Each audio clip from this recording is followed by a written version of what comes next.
नमस्कार, करेन्ट न्यूजमा यहाँलाई हार्दिक स्वागत छ। म प्रकाश गिरी। करेन्ट न्यूजमा हामी कुनै पनि विषयवस्तु उठान मात्रै गर्दैनौँ, यसको चिरफार अनि विश्लेषण पनि गर्ने गर्दछौँ।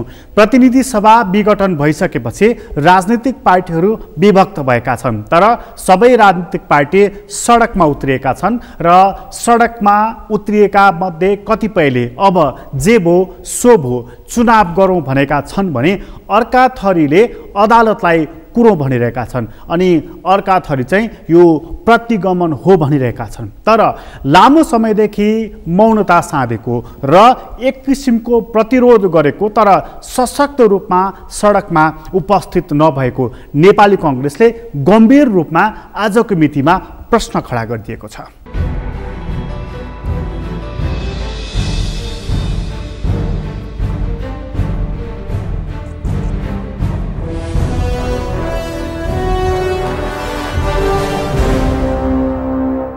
संसद त विघटन भएको छ, तर त्यसपछि चुनाव हुने आधार के हो प्रश्न गर्न थालिएको छ। चुनाव हुने आधार यदि तय भएको छैन भनेदेखि प्रतिनिधि सभा विघटनले वैधता कसरी प्राप्त गर्दछ? सरकारले भने अनुसारको चुनाव कसरी सम्भव छ? यदि त्यसो हो भनेदेखि यो प्रतिगमन नभएर के हो त? प्रश्न नेपाली कांग्रेसले उठाइदिएको छ। स्वयं शेरबहादुर देउवाले यसमाथि प्रश्न उठाएका छन् र सरकारले चुनाव भने पनि निर्वाचन आयोगमा गएर अनुगमन गरे पनि निर्वाचन आयोगको ब्रिफिङलाई सुने पनि निर्वाचनको गतिविधि कति अघि बढेको छ नेपाली कांग्रेसले प्रश्न उठाइदिएको छ। उसले अदालत कुरौँ, अदालतले कस्तो फैसला गर्दछ त्यसलाई हेरौँ पनि भनेकै छ, तर निर्वाचनको तयारी सुस्त छ भनेर प्रश्न पनि उठाएको छ। आजको अङ्कमा कांग्रेसले पनि यसरी प्रश्न उठाइसकेपछि अब सरकार छन् धेरै रक्षात्मक भएको अवस्थालाई प्रमुखता दिनेछौँ र कार्यक्रमको सुरुवातमा हामी नेपाली कांग्रेसका सभापति शेरबहादुर देउवाको भनाई प्रस्तुत गर्दैछौँ।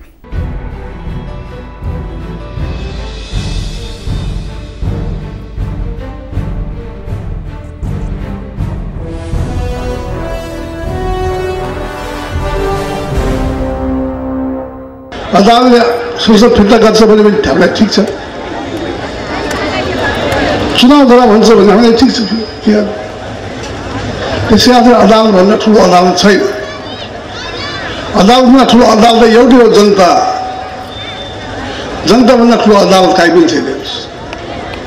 त्यसमा चुनाव भयो भने तुम्हाला ठुलो अदालतमा जाउँ, हामी जाउँदा के भयो? त्यसै कारण हामी चाहिने यो ऊ हामीले भन्नु छैन। हेर्नुहोस्, हामीले भन्ने एउटै कुरा हो, अदालतमा विचाराधीन मुद्दामा हामीले यस्तो गर उस्तो गर भन्नु मिल्दैन। बरु वकिल राखेको हुन्छ, राम्रो वकिल राखेको हुन्छ, त्यहाँ रुजिमा राखे मान्छे पठाएको हुन्छ, तर जुस निकालेर अदालतलाई यो गर भन्नु मिल्दैन।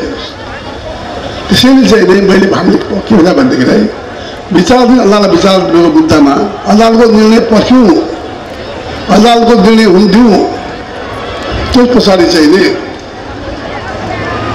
हामी निर्णय गरौँला भन्दाखेरि हामीले पार्टीको पैसाले के भन्छ, पैसाले के भन्छ, त्यस्तो अवस्था भइसक्यो। निर्वाचन आयोग अहिलेसम्म निर्णय गर्दैन, चुनाव चिन्ह दिइराखेका छैन। अदालतले भन्दा निर्वाचन आयोगले बदमासी गर्दै पनि सक्छ, हुनसक्छ। निर्वाचन आयोग अहिलेसम्म किन कार्यक्रम चुनावको कार्यक्रम किन बाहिर निकाल्दैन? चुनाव नगराउने भन्नु, चुनाव गराउँदिनु भन्नु पऱ्यो नि। चुनाव गराउनु हो भने निर्वाचनको प्रक्रिया सुरु गरेकै छैन अदालतले। कुनै पनि संसदको विघटन भएको 6 महिनाभित्र चुनाव गरिसक्नुपर्छ भन्दाखेरि कमसेकम कहिले पुग्छ यो? कमसेकम जेठको अन्तिम चुनाव गराउनै पर्छ ओलीले। निर्वाचन आयोगको पनि त्यही काम हो। निर्वाचन आयोगले संविधानभन्दा बाहिर जान सक्छ? उनीलाई मतलबै छैन निर्वाचन आयोगले। त्यसै कारण यो निर्वाचन आयोगलाई म यहीँबाट भन्न चाहन्छु, प्रधानमन्त्री ओलीले संसद विघटन गरेको 6 महिनाभित्र चुनाव गराइसक्नुपर्छ। यो चुनाव गराउने काममा ओलीले भनेको छ, पत्रपत्रिकामा आएको छ, वैशाखसम्म चुनाव गराउँछु भनेको छ। अब यो किन भन्दैन? उनले माथि शङ्का गर्नुपर्ने बेला भइसकेको छ। किन यसले चुनावको कार्यतालिका प्रकाशित गर्दैन? सबै पार्टीलाई बोलाएर कुन पार्टीलाई के दिने दिइसकेका छैन। चुनावको कार्यक्रम किन दिन सक्दैन? चुनाव कार्यक्रम यसो दिनुपर्ने निर्वाचन आयोगले हो। अहिले अदालतको निर्णय अर्कै छ। अदालतको निर्णय चुनाव नगराउने आयोग बन्द गरे भइहाल्यो नि। अदालतको निर्णय पर्खिने काम नै होइन उसको त। उसको निर्वाचन कार्यक्रम अगाडि बढाउने हो। निर्वाचनका कार्यक्रम अगाडि बढाइसकेपछि अदालतले चाहिँ चुनाव हुँदैन भन्यो भने त्यसो स्थगित गर्ने भइहाल्यो नि। के बिग्रिन्छ? त्यसै कारण निर्वाचन आयोगले जनतालाई भन्नु पर्यो, म 6 महिनाभित्र चुनाव गराएर छोड्छु, गराउँछु भन्नु पर्यो।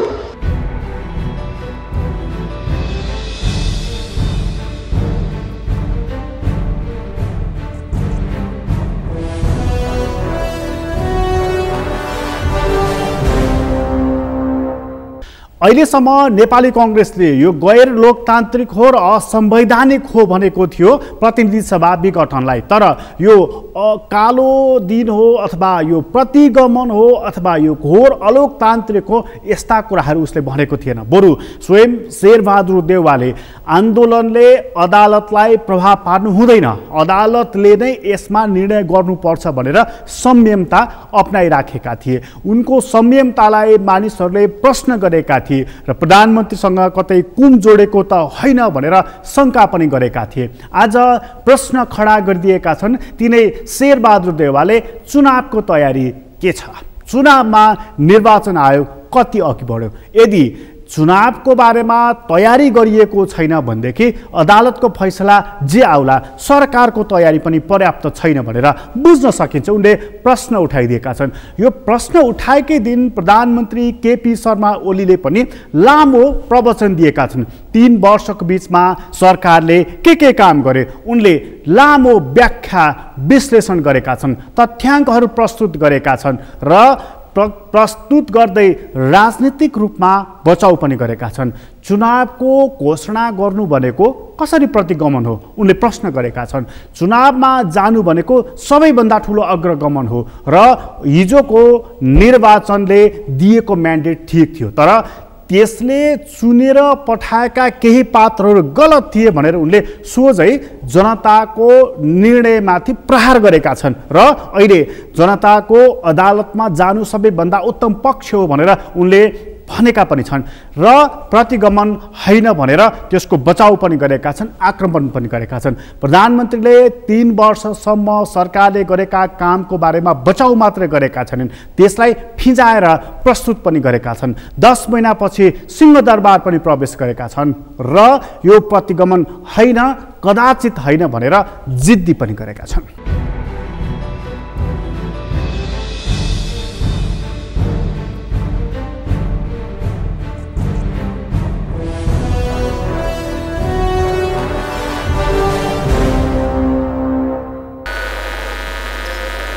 सुरुदेखि नै सरकार सञ्चालनमा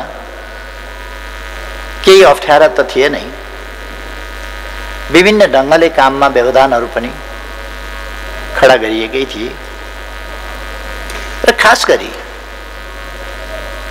पछिल्लो 1 वर्षदेखि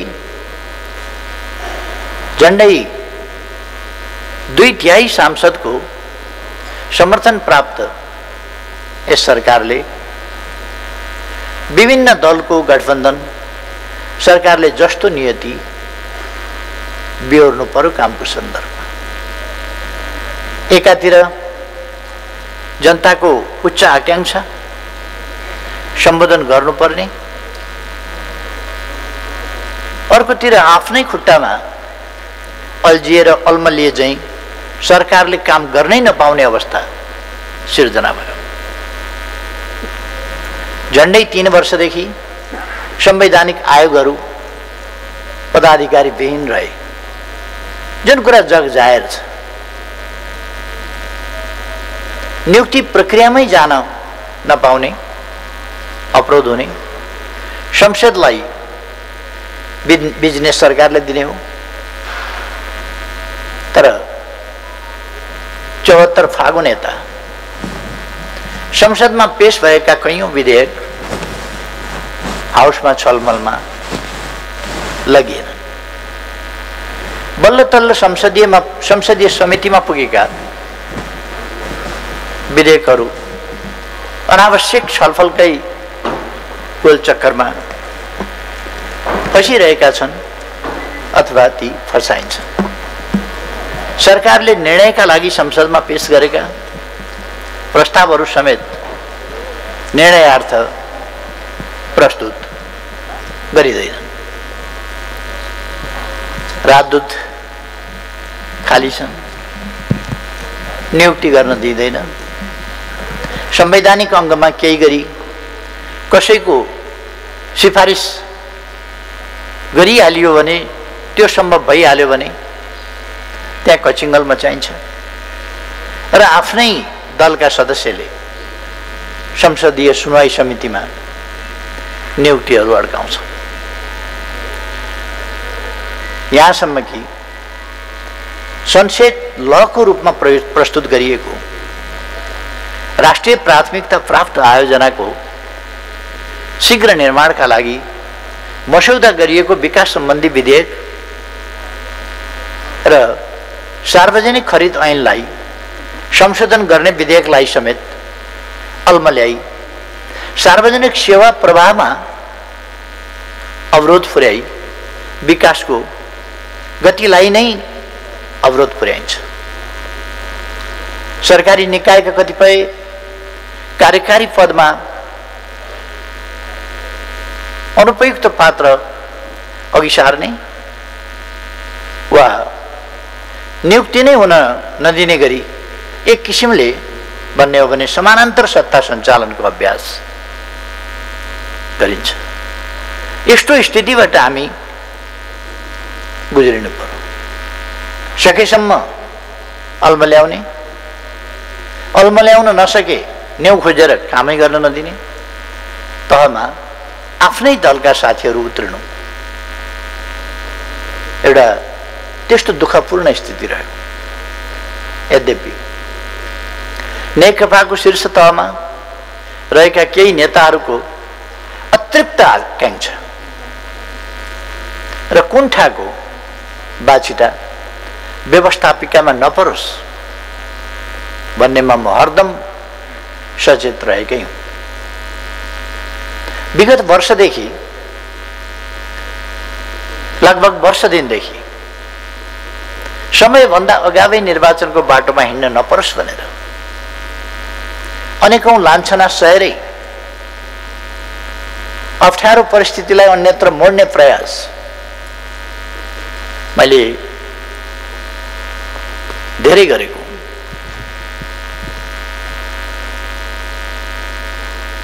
गठबन्धन सरकारको अर्को कुनै समूहले चाहिँ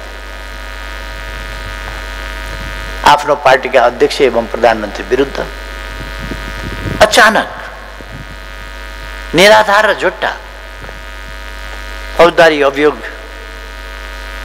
छापेर देशभरि वितरण गरेर पृथक बाटोबाट सरकारमाथि हमला गर्ने र सकेसम्म विस्थापितै गर्ने बाटोमा हिँड्न तम्सिरहेका नेताहरूलाई सम्झाउने र स्थितिमा परिवर्तन ल्याउने, स्थितिलाई सकारात्मक बनाउने प्रयास मैले लगातार गरिरहेँ र यो प्रयास गत पुष 5 गते विघटनमा हस्ताक्षर हुनुभन्दा अगाडिसम्म 2 बजेसम्म लगातार गरिरहेँ। प्रतिनिधि सभा विघटन गर्नुभन्दा अघि मैले धेरै पल्ट सोचेँ र विघटन गर्नु नपरोस् भनेर प्रयास पनि गरेँ। मैले सोचेँ कि विद्यमान अवस्थामा वैकल्पिक सरकारको सम्भावना छ त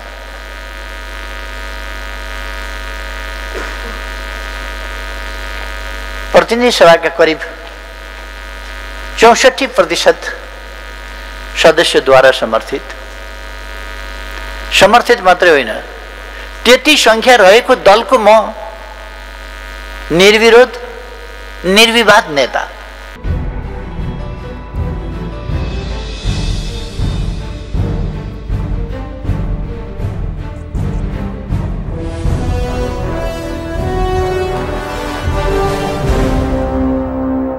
प्रधानमन्त्रीको यो जिद्दीले अब सही ठाउँ लिन्छ या गलत साबित गरिदिन्छ, भोलिको दिनले प्रमाणित गरिदिन्छ। यसलाई सर्वोच्च अदालतको फैसलाले कस्तो खालको फैसला गर्छ त्यसमा धेरै कुरा भर पर्दछ। तर प्रधानमन्त्री बाहेक बाँकी राजनीतिक पार्टीहरूले प्रधानमन्त्रीको कदमलाई स्वागत गरेका छैनन्, त्यसको पक्षमा बोलेका पनि छैनन्, बरु सबै विपक्षमा बोलेका छन् र सबैले यो असंवैधानिक हो भनिरहेका छन्। प्रधानमन्त्रीले त्यसलाई राजनीतिक बाध्यताको संज्ञा दिएका छन् र त्यसको राजनीतिक बाध्यताको जामा पहिराउँदै आफूले गरेको काम सही हो भन्न कोसिस गरिरहेका छन्। यस्तो अवस्थामा प्रधानमन्त्रीको कामलाई अदालतले सही ठहराउँछ, सदर गर्छ कि बदर गरिदिन्छ त? प्रश्न त फेरि पनि त्यही नै रहेको छ र प्रधानमन्त्रीमाथि थप अन्य आरोपहरू पनि यही बीचमा लागिरहेका छन्। प्रधानमन्त्रीले चुनावै गराउन चाहेका छैनन् भनेर आरोप लागिरहेको छ र त्यसलाई गम्भीर ढङ्गले अब उठाउन थालिएको छ। कसरी त, कसले त? त्यो कुरा लिएर हामी एकछिनपछि आउनेछौँ। अहिले छोटो विश्राम लिँदैछौँ।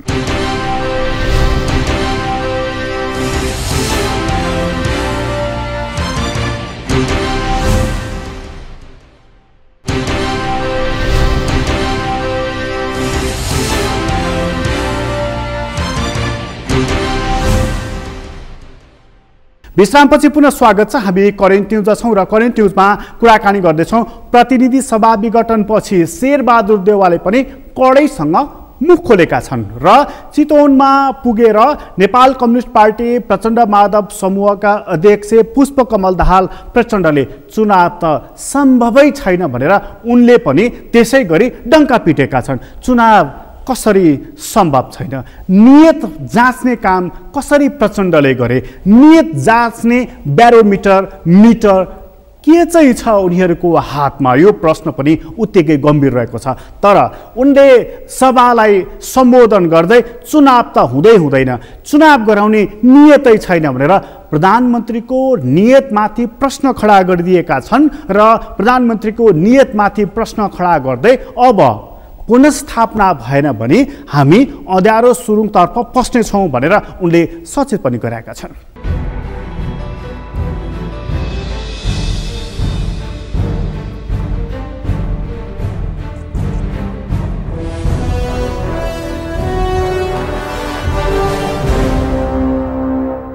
अब हामीले संविधान मिचिएको कुरा, लोकतन्त्रमाथि प्रहार भएको कुरा र त्यसका विरुद्ध हामी आन्दोलनमा छौँ। उहाँले पञ्चर्यालीहरू जम्मा गर्ने, पैसा के अरे जमिन बाँड्छौँ भएर मान्छे उतार्ने, पहिला राजा महाराजाले जे गर्थे त्यही गर्नुभएको छ। त्यसको केही अर्थ छैन, केही महत्त्व छैन। उहाँले, मैले त सुरुदेखि भनेको छु, उहाँले जति बेला प्रतिगमनको बाटो पक्रिनु भयो, जति बेला प्रतिक्रान्तिको बाटो पक्रिनु भयो, उहाँ हारिसक्नु भएको छ। उहाँले मतमा पनि हार्नुहुन्छ, उहाँले व्यवहारमा पनि हार्नु। चुनाव चाहिँ हुन्छ? अब चुनाव हुँदैन, चुनाव हुँदैन, प्रष्ट भयो। उहाँले चुनाव हुनको लागि गरिएको यो प्रतिगमनै होइन। उहाँले आमसभा हेर्नु तपाईँलाई त बुटोले आउन चुनौती दिनु पनि? मैले काठमाडौँमै दिएको थिएँ नि, काठमाडौँ आउनुहोस् भनेर।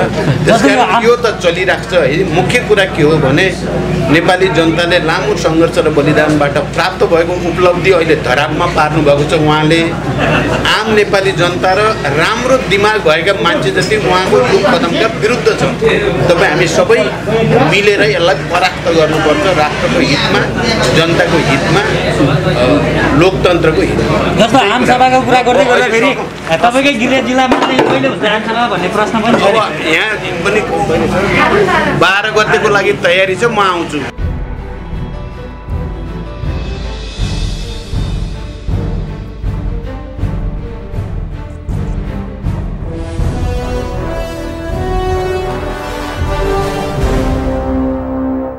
जसरी प्रचण्ड माधव समूहका अध्यक्षले सचेत गराएका छन् र चुनाव हुँदैन भनेर प्रधानमन्त्रीको नियतमाथि प्रश्न गरेका छन्। नेपाली कांग्रेसका प्रवक्ताले पनि यस्तै आशय प्रकट गरेका छन्। फागुन 3 गते उसले ठूलो प्रतिरोध गरेको छ र उसले ओडासम्म पुगेर आफ्ना कार्यकर्ताहरूलाई, आम जनमानसलाई सचेत गराउँदै सरकारको यो कदम ठिक छैन भनेको छ। कांग्रेसले केवल प्रधानमन्त्रीलाई मात्रै ठिक छैन भनेको छैन, उसले प्रचण्ड माधव समूहलाई पनि उत्तिकै जिम्मेवार र दोषी मानेको छ। उसको अर्थमा हिजो दुवै एक ठाउँमा थिए। सरकार गलत बाटोमा हिँड्दाखेरि पनि यसलाई सच्याउनको लागि यत्न नगर्ने त्यो समूह पनि कम जिम्मेवार छैन भनेर उनीहरूले तलसम्म पुगेर जनतालाई चोर औँला ठडाएर सचेत तुल्याएका छन्।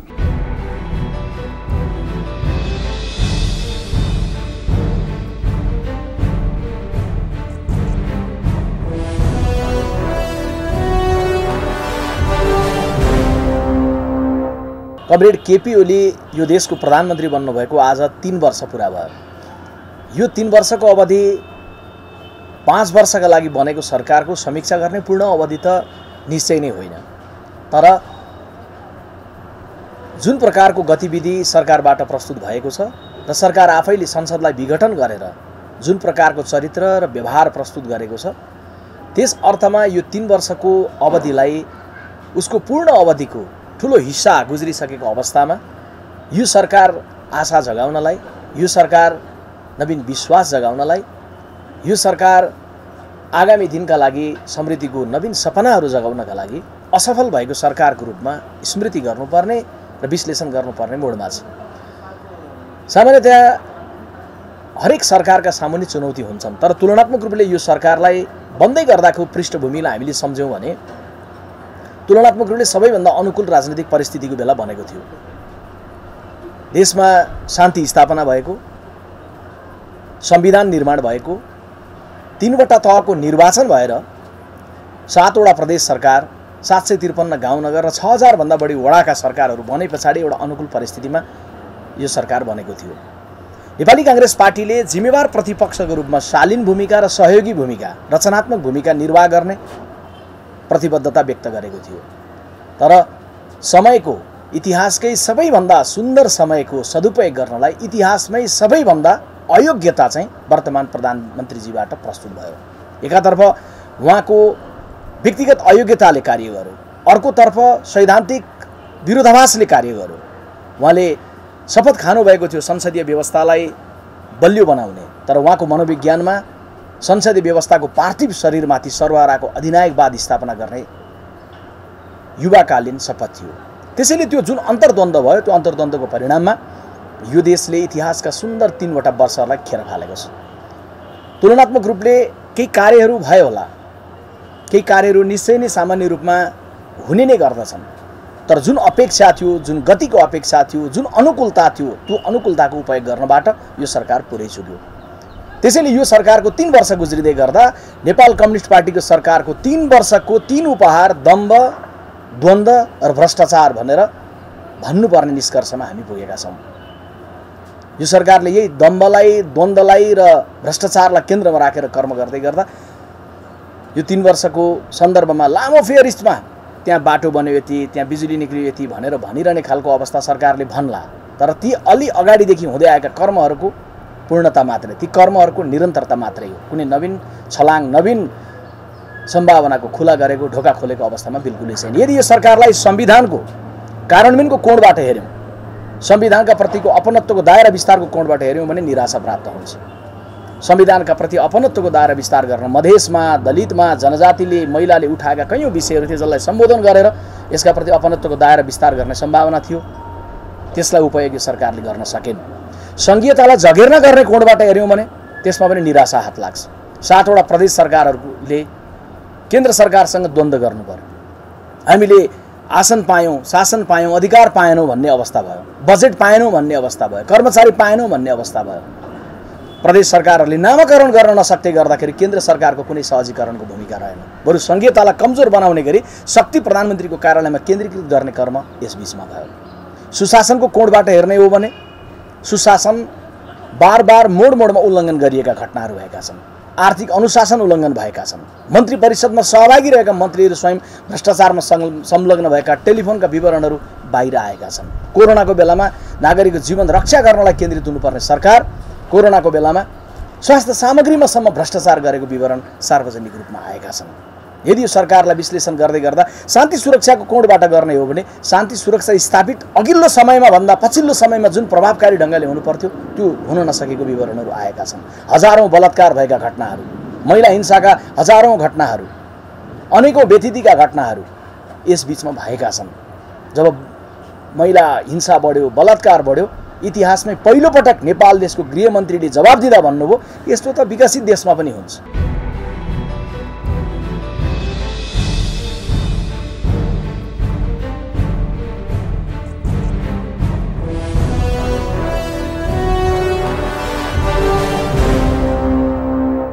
सबैले सबैमाथि शङ्का गरेको आजको अवस्था रहेको छ। यो अवस्थाबाट मुक्ति कसरी पाउने भन्ने आजको प्रश्न रहेको छ। अविश्वास जब चुलिन्छ, खाडल जब गहिरो बन्दै जान्छ, त्यति बेला हरेक माथि प्रश्न हुन्छ। हरेक माथि उठेका प्रश्नले निकै ठुलो समस्याहरू पनि पैदा गरिदिन्छ। व्यक्तिमाथि शङ्का छ अहिले, व्यक्तिमाथि प्रश्न छ अहिले, संस्थाहरूमाथि पनि प्रश्न छ अहिले। त्यहाँ प्रधानमन्त्रीदेखि राष्ट्रपतिदेखि लिएर संवैधानिक अङ्गहरूसम्म पनि प्रश्न छ र राजनीतिक पार्टीहरूको भूमिकामाथि पनि प्रश्न रहेको छ। यो प्रश्नले अविश्वास पैदा गरिदिएको छ। अविश्वासले के ल्याउँछ हामीले भनिराख्नै पर्दैन। अहिले चुनाव हुन्छ भनेर सबै राजनीतिक दलले भन्दा एउटा वातावरण हुन्छ, चुनाव सम्भवै छैन भनेर सबै राजनीतिक दलले भन्दा अर्को वातावरण बन्छ। त्यसैले राजनीतिक दलहरू वातावरण बनाइरहेका छन् कि अथवा वातावरण नबनेको हुनाले उनीहरू यसरी बोलिरहेका छन्, यो पनि प्रश्न गर्नुपर्ने अवस्था बनिरहेको छ। यदि संसद विघटन भयो, चुनाव पनि भएन, त्यसपछि के हुन्छ? प्रश्न त्यहाँसम्म पुगेर मानिसहरू घोत्रिरहेका छन्। कोही द्वन्द्व हुन्छ भनिरहेका छन्, कोही सङ्कटकाल लाग्छ भनिरहेका छन्, कोही त्यही द्वन्द्व सृजना गर्नको लागि यो कदम चालिएको भनिरहेका छन्। प्रधानमन्त्रीको जिकिर छ, चुनाव हुन्छ, सही ट्र्याकमा संविधान आउँछ, जनताको मतको कदर हुन्छ र हिजोभन्दा उन्नत संसद आउँछ। यो कसको आशय, कसको उद्देश्य पुरा होला अबको दिनले नै बताउँदै जानेछ। करेन्ट न्युज अहिलेलाई यति नै। करेन्ट न्युजबाट म प्रकाश गिरीलाई बिदा दिनुहोस्। सगरमाथा टेलिभिजन हेर्दै गर्नुहोला। नमस्कार।